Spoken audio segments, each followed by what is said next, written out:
Today, I'm here with Griff the COO of Orangetheory Fitness. We spend hours and hours studying to make sure we have the most effective workout in the business. Over the last 7 years, Griff has helped lead major players in the fitness industry. Prior to his time at OTF, he's acted as the COO of Pure Barre, the Senior Vice President of Operations for SoulCycle, and the Vice President of Operations for Equinox. My employees, my direct reports know exactly where they stand every day of the week. And today, I'm excited to sit down with Griff to learn more about the direction Orangetheory Fitness is going, what he believes operators could do to be more successful, and his main focus as a COO of this incredible company. And that's exactly where I wanted to start. So when you talk about people, it's find out what they want, where they want to go, and what's important to them. And making sure you are constantly developing them, and they will push mountains for you. I think my primary objective is supporting the over 1,500 franchise owners, making sure they have the tools they need to deliver an amazing experience, and that experience changes every single day. After meeting with hundreds of studio owners and their employees over the last few years, I've realized how many of them have a difficult time really explaining what their studio is all about and what separates them from everyone else. I wanted to see how Griff would explain Orangetheory Fitness. When you think about the technology, we leverage that technology to make sure we have the best workout in the business. And then it's all brought together by our 6,000 plus coaches in 23 countries, just delivering a different workout every single day. Orangetheory has done a really good job of differentiating themselves in the marketplace. And Griff shared a great story with me to help me understand it even better. I want to share with you my first Orangetheory class. So it was about 2 weeks after my 4th knee surgery. Just started with the company. Coach Jess, who works in our corporate office, comes up to me right away, had never met her before, and says, "How's your knee?" And I was shocked. How did she know about my knee? She had obviously done her homework. Then she took the time to ask me questions. What were my limitations? What challenges did I have? What did the doctor say? Then she proceeded to give me recommendations to make sure I had a safe and effective workout. You get into the workout, I felt like Jess was by my side the whole time. Hands-on corrections, checking in with me, make sure I was okay, making sure my knees weren't collapsing on that squat. I couldn't tell you what happened during that class, but I can remember to this day how Jess made me feel. People don't remember what you said, they remember how you made them feel. So to me, it's the emotional connection our coaches make, like the connection Jess made with me. Griff has been an athlete his entire life. He was a downhill ski racer, and after several knee surgeries, he needed something more to fill that void and decided to enter into a triathlon in Washington, D.C. And 10 years later, he found himself competing at Ironman distance over in Kona. And when I went to be a better triathlete, as the same direction I go to be a better leader, you go and get certifications, you take courses. So I wanted to be a better triathlete. So I became a triathlon coach, then a running coach. Then I got some certifications with some different coaching experiences. That was terrible. So then I became a triathlon coach, a running coach. I became a CrossFit coach, all because I wanted to learn more about how to be the most effective athlete I could be. And something amazing happened, something that I've been missing, that I've been looking for. I'm out to dinner after these seminars, you go for a weekend, and I'm staying up till 3 in the morning. We're not out partying. We're out talking about human performance. We're out talking about how to get more out of your body, the mental mindset of a triathlete. I'm like, I need a job where I can take my leadership skills and my passion for health and fitness and helping people. I wanted to bring those together. And that's exactly what he did. I also really loved hearing how Griff understood that to be great at anything, whether it's being an athlete in a triathlon or running a business, you've got to go all in on learning, whether it's through courses, books, conferences, or whatever you can get your hands on. I want to learn more about what Griff believed successful businesses have in place when operating their studios. I kept 3 things at the forefront of everything I did: people, process, and performance. And when I say people, take care of your team, hire the best team, take care of your members, your customers. And I don't mean I mean taking it over the edge. The other day I was in Orangetheory and one of my employees walked by and she said, "Oh my gosh, I lost my AirPods." That's an opportunity for me. The next day on her desk, I had bought AirPods for her. 2 days ago, one of the employees brought in her daughter and I jokingly tapped her balloon. She cried. I was devastated. I'm like, I just ruined this 8-year-old girl's life. So the next day she came in and there was an American Girl doll on her desk. And I think it's making emotional connections. I talked about the coaches making emotional connections. I know what is important to each one of my employees. So when you talk about people, it's find out what they want, where they want to go, and what's important to them. And making sure you are constantly developing them, exposing them, stretching them, and they will push mountains for you. In order to build a good business, you've got to have more than just one thing in place. And focusing on just sales or just marketing, it isn't enough. Griff shared with me an area that he thinks causes a lot of stress with fitness studios today. They have huge turnover. And I want to reduce turnover. I want to make these salespeople on the front lines feel like they are really, and they truly are, the most important thing, because they bring the members in and the coaches keep them.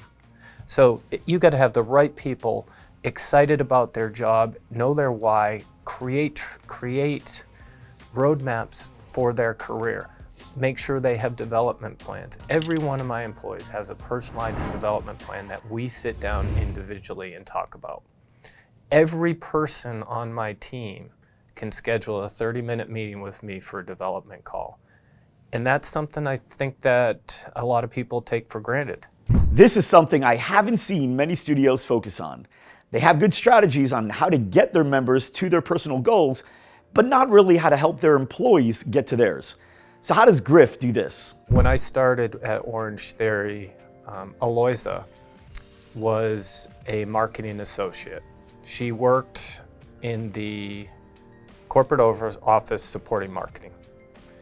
Moved her over to spend full time on corporate studio marketing. So we have a selection of corporate studios that really are where we test and beta everything. So I moved her over. We sat down and said, "Where do you want to go?" And she said, "Well, I really like operations, but I love marketing." So we carved out a plan for her. And I usually keep it to 3 things, and I want that when we're sitting down for these development plans, I want these people to be entirely selfish. It's not about, I want to connect with my team more. It's, how do I become a better communicator? And then when we will write out that individual plan, how to communicate more effectively, we will research books and say, when I'm faced with this, I will do this. So you fast forward a year from now, where's Aloysia? She was on one of the key initiatives that we were working on with one of our big press announcements we had 2 weeks ago. She was my point person on this project. She is talking to Apple, one of the biggest companies in the world, side by side, learning and driving this forward. A year ago, she was an associate, and now she's talking to Apple. I had to lay the groundwork for her, stretch her, but once she understood that my priority was developing her and making her successful. So guess what she wants to do now? She wants to be a COO or a CEO. So I'll probably be working for her one day. I love that. This is something I do with my team as well. There are 2 types of plans that are good to have with key employees: growth plans and development plans. It's all about leadership. What skills do you need to be a more effective leader? Probably the best example is I can give you, I share my development plan with my team.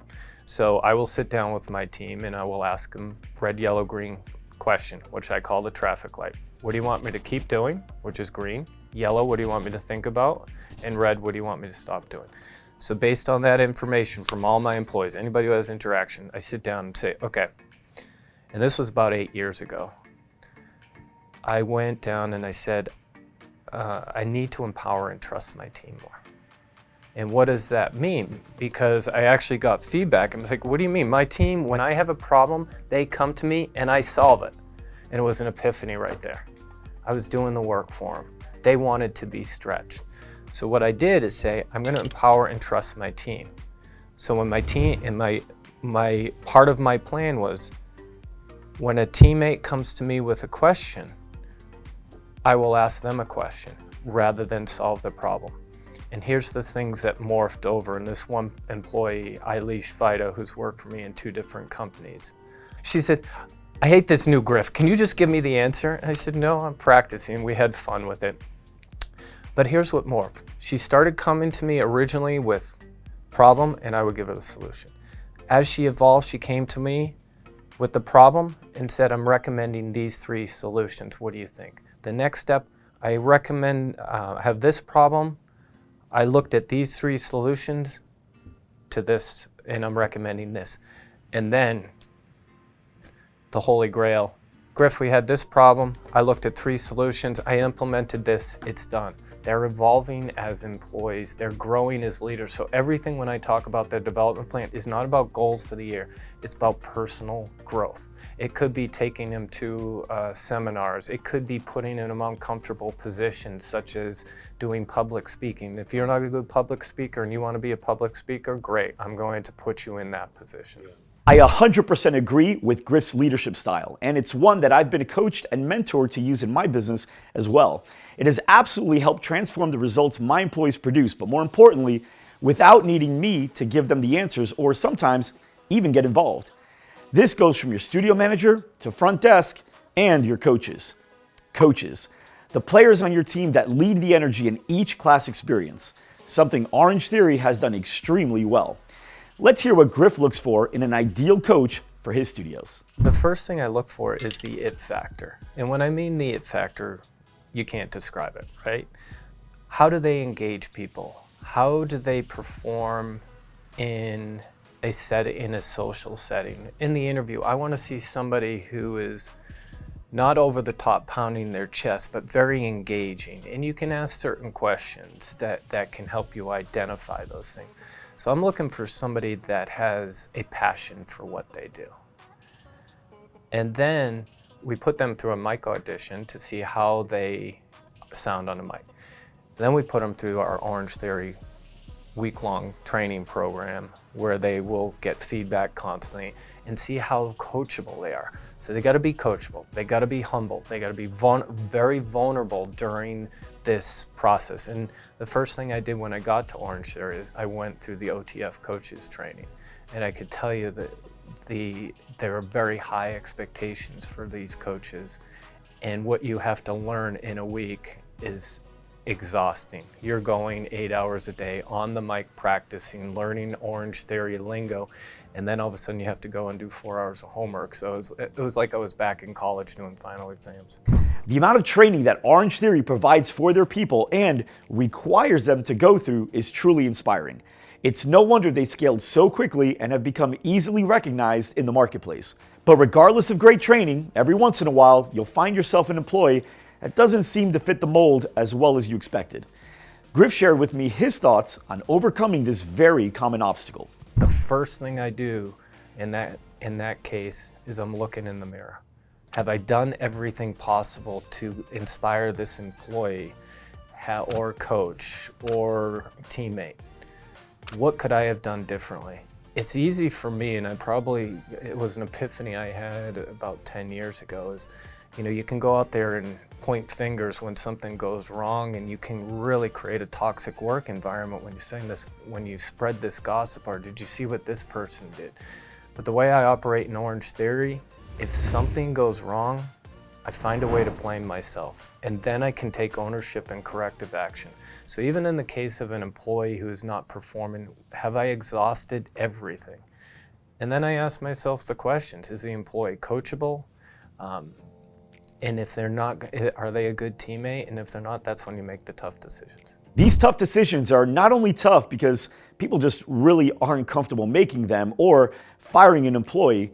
It can also be tough because with the work they're doing, you may feel the need to keep them, even if you know they're not part of your long-term plan or a good culture fit.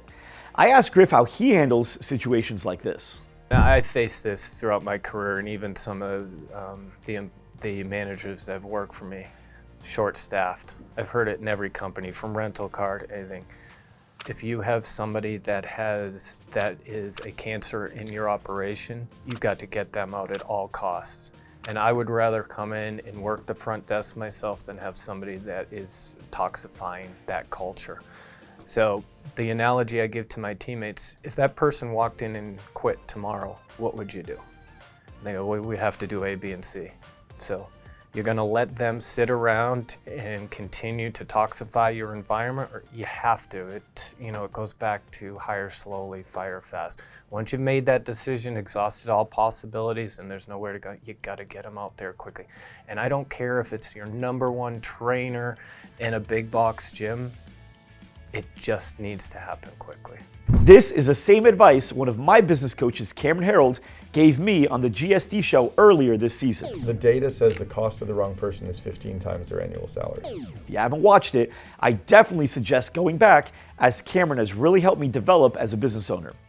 So what's another way Griff develops and challenges the people on his team that seem to have the most potential? As part of the development of that employee that's shining, say your next task, that employee that's behind you, bring them to your level. I may create a mentor for that employee.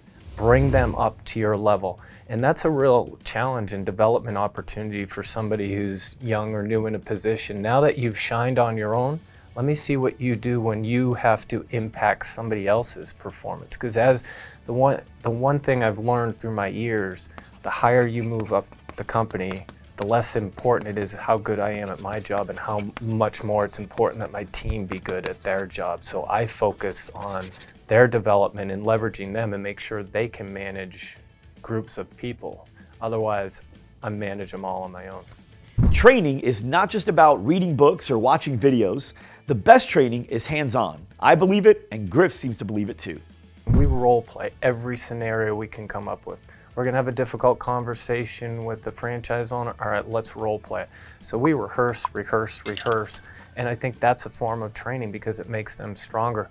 It's investing in those employees, and those A employees that are performing, those are the ones that are gonna get more while they're bringing these other ones up. So I don't have structured training.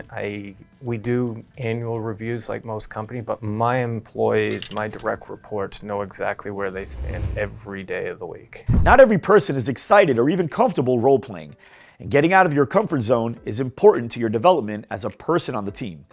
Finding good people is a challenge I've heard many studio owners face way too often. Listen to how Griff avoids this challenge.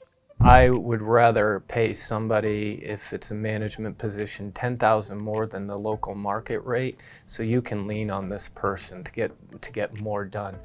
There is plenty of talented A players out there, but sometimes we just don't ask the right questions in the interview to find out what we're getting, and it takes us 6 months to realize.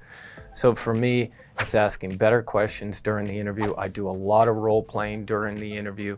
I have people above and below the position I'm hiring for interview, so my team will interview their own boss, and I will get feedback and make sure we hire the right person.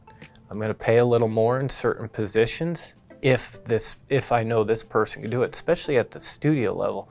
If you pay somebody an extra 10, that person can perform at another level and represent what 2 people could do. I think you really have to invest in your people, and it goes back to people, process, performance. Okay, we're going to get back to learning from Griff in a minute, but I took a quick break from the interview to ask Griff a question that was kind of bugging me. His last name is Long, the same as CEO of Orangetheory Fitness, Dave Long, and I had to know, is there a relation? There is no relationship, although he did introduce me at our global summit last year as his dad. But no, we are not related. But he's an amazing leader and innovator, and somebody that, I picked my boss when I came here, and that whole executive leadership team, we function together. We fight like everybody else, but we have each other's backs. And working for Dave, who has so many crazy ideas, and he goes, I have hundreds of crazy ideas. I need you guys to tell me which ones are good. So it's a lot of fun working there. Griff and Dave seem to have a really good relationship.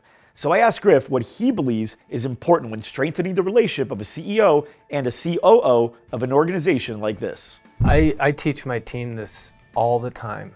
see around corners, okay? Anticipate what's gonna happen. CEOs do not like surprises.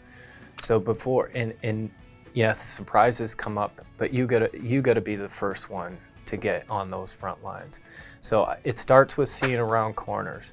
The second thing is, we sort of talked about it, is don't dump a turd on the desk, okay? If there's a problem, here's the problem, here's what I'm gonna do to fix it, and it's been fixed. So many times even, I see people just going right to the CEO and pushing the problem and say, help me fix it.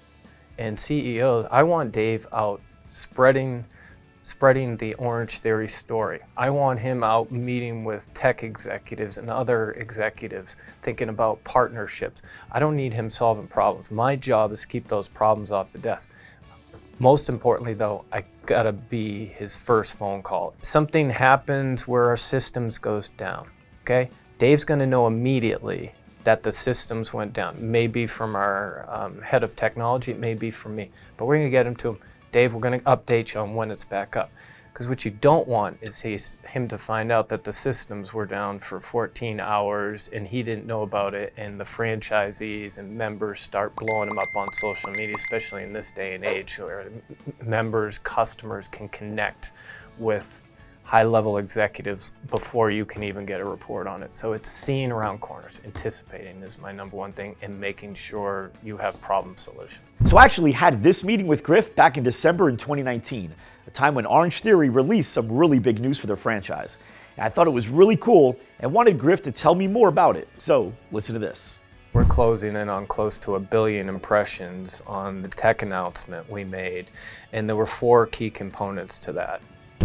One was OT Earn, a program that you can earn back points for gift cards for working out with Orangetheory and closing the Apple rings.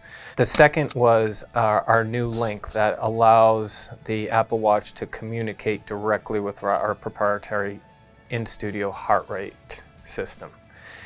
Third was OT Assist, which is a tool that allows our frontline sales associates to have real-time information on the members. Then it ties all together with my favorite is OT Coach. So if you're not familiar with Orangetheory and the Orangetheory workout, the workout changes every day, but it is the same workout across the entire globe on that same day. So as a coach, each month you get a fit book that looks like a novel, like War and Peace. It's this thick. Every day the workouts change. You got to memorize the times. You got to memorize the cadence of events. And if you're in a class that is 3G, which means you have people on the rowers, people on the treadmills, on the floor at the same time, the party just gets started when you go into that class and you're moving from the coach's station over to the floor, back to the coach's station. How much time do I have before I have to get my treadmills into push pace, back to base? My rowers are on for 2 minutes before they're switching with the floor. You are managing a large block party that is just, it's a lot of fun. And as a coach, I love it. But we're still using Excel spreadsheets. That was yesterday. So now we have put the Fitbook in the palm of the coach's hand.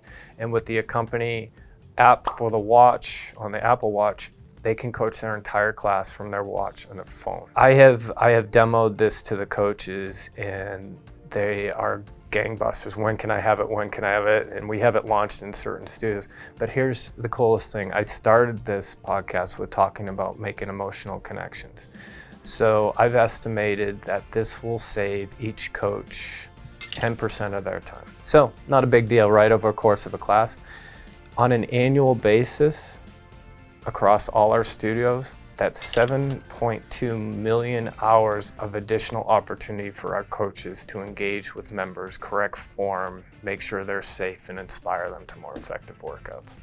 Griff's such a smart guy, and I wanted to ask him which books helped shape the way he thinks about business today. And I'm probably a little biased, but one of my mentors, one of my favorite books is Winning by Jack Welch, the former CEO of GE. He's an amazing leader, learned a lot from him, and we worked on a couple things together where I was able to leverage him to help me make a better decision for my career, which was turning down 3 different CEO jobs because it wasn't in the sector I wanted to be in. I had one final question for Griff before we said goodbye. I want to know what he expects the rest of his life to look like. And here's what he said. I realized my why was I want to turn managers into leaders. I want them to, look 10 years back on the career and say, this was the best mentor, this was the best coach, this was the best leader. I want to give back to them and share them and make them most successful. Most people count their promotions, how much money they make. I've gone upwards and backwards, taken pay cuts. The one thing I can tell you is how many people who work for me are CEOs, VPs, on boards. That is what gets me up in the morning, making people challenge themselves to go beyond what they thought was possible. And that carries over to triathlons, coaching triathlon, to people to do their first triathlon, to people running their personal best on a marathon. I just love seeing people exceed what they thought was possible. So, when I look back 20 years from now, I just hope people felt that I had a positive impact on them. Hosting this show has been incredible because I've been able to meet with amazing people just like Griff. And the more and more people I meet, the more I learn. I hope you've learned a lot today too. Thanks for watching. If you like this episode, make sure you subscribe to our podcast on iTunes, Spotify, SoundCloud, Google Play, or YouTube. And to watch more episodes and get exclusive links from each episode, go to gsdshow.com. Again, that's gsdshow.com.